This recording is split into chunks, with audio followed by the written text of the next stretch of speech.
എതിരാളിയെ കുറിച്ച് ശരിക്കും പഠിക്കാത്തത് കൊണ്ടും ഹിന്ദു സമുദായത്തിന്റെ തന്തയാവാൻ ശ്രമിക്കുന്നതും കൊണ്ടുള്ള പ്രശ്നമാണത്.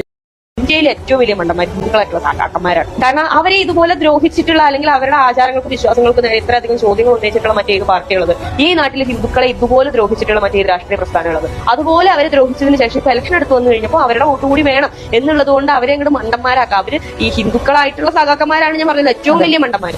നിലവിലിപ്പോ കേരളത്തിൽ വർഗീയത ഉണ്ടാക്കുന്നത് അല്ലെങ്കിൽ വർഗീയത എന്ന് പറയുന്ന ഒരു കോൺസെപ്റ്റ് കേരളത്തിൽ ഇങ്ങനെ ഊന്നൽ നൽകി പിടിച്ചുകൊണ്ട് നിൽക്കുന്നത് കമ്മ്യൂണിസ്റ്റ് പ്രസ്ഥാനമാണ്. 19ാം നൂറ്റാണ്ടുകളിൽ കേരളത്തിലെ ജാതീയത കൊണ്ട് ബുദ്ധിമുട്ടിയിരുന്ന ഹിന്ദു സമൂഹത്തിലെ പിന്നോക്കക്കാരുടെ ക്ഷേത്രപ്രവേശന നിരോധനവും വിദ്യാഭ്യാസ സ്ഥാപനങ്ങളിലേക്ക് പ്രവേശിക്കുന്നതിനുള്ള നിരോധനവും കുടിയാൻ സമ്പ്രദായവും ജമ്മിത്ത സമ്പ്രദായവും ഒഴിവാക്കാൻ വേണ്ടി 57കളിൽ വന്ന EMSന്റെ മന്ത്രിസഭയെടുത്ത ഭൂപരിഷ്കരണ നിയമങ്ങളും അയ്യങ്കാളിയുടെ ക്ഷേത്രപ്രവേശനത്തിനുള്ള സമരങ്ങൾക്ക് നൽകിയ സപ്പോർട്ടും ശ്രീനാരായണ ഗുരുവിന്റെ ആശയങ്ങളും ആദർശങ്ങളും ഹിന്ദു സമൂഹത്തിലെ പിന്നോക്ക സമുദായത്തിനിടയിൽ പ്രചരിപ്പിക്കാൻ വേണ്ടി കമ്മ്യൂണിസ്റ്റ് പാർട്ടി എടുത്ത സമരങ്ങളും പോരാട്ടങ്ങളും കണ്ടില്ലെന്ന് നടിക്കാൻ പറ്റൂല.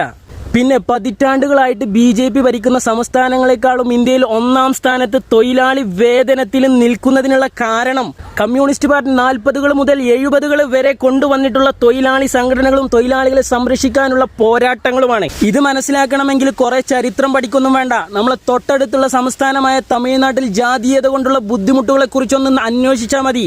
പിന്നെ ഉത്തരേന്ത്യൻ സംസ്ഥാനങ്ങളിൽ വിദ്യാഭ്യാസം നിഷേധിക്കപ്പെട്ട് ബാലവേലയ്ക്ക് അടിമകളായിട്ടുള്ള പകല് മുഴുവൻ എല്ലുമുറിയെ പണിയെടുത്താലും തന്റെ കുടുംബത്തിന്റെ പട്ടിണി മാറ്റാൻ പറ്റാത്ത ഗ്രാമങ്ങളിലൂടെ ഒന്ന് കണ്ണോടിച്ചാൽ മതി. ഇന്ത്യയിലെ മതേതരത്വവും മതസൗഹാർദ്ദവും ഹിന്ദു സമൂഹത്തിലെ ആചാരങ്ങളെ സംരക്ഷിക്കുന്നു എന്ന പേരും പറഞ്ഞ് തകർക്കുകയും വോട്ട് കൊള്ളവരെ നടത്തി ഇന്ത്യൻ ജനാധിപത്യത്തെ പിച്ചി ചീന്തുകയും ചെയ്യുന്ന ഹിന്ദു സമൂഹത്തെ വെറും വോട്ട് ബാങ്കായി കണ്ട് സമ്പന്നർക്ക് ഇന്ത്യയുടെ പൊതുസ്വത്ത് എഴുതി കൊടുക്കുന്ന ഹിന്ദു സമൂഹത്തിലെ സമത്വവും ജാതീയതയും ഒഴിവാക്കാൻ വേണ്ടി ഇതുവരെ ഒരു സമരവും ഒരു പ്രസ്ഥാനവും പറയാനും അവകാശപ്പെടാനും കഴിയാത്ത BJPയെ കേരളത്തിൽ വളരാൻ സമ്മതിക്കാത്തതും ഹിന്ദു സമൂഹത്തിലെ പിന്നോക്കക്കാർക്ക് മുന്നോട്ട് വരാനുള്ള സാഹചര്യവും ചോദ്യങ്ങൾ ചോദിക്കാനുള്ള ആർജവവും നൽകിയ കമ്മ്യൂണിസ്റ്റ് പാർട്ടിയെ ഇന്നും ഹിന്ദു സമൂഹം നെഞ്ചിലേറ്റി നടക്കുന്നതിന്റെ കാരണം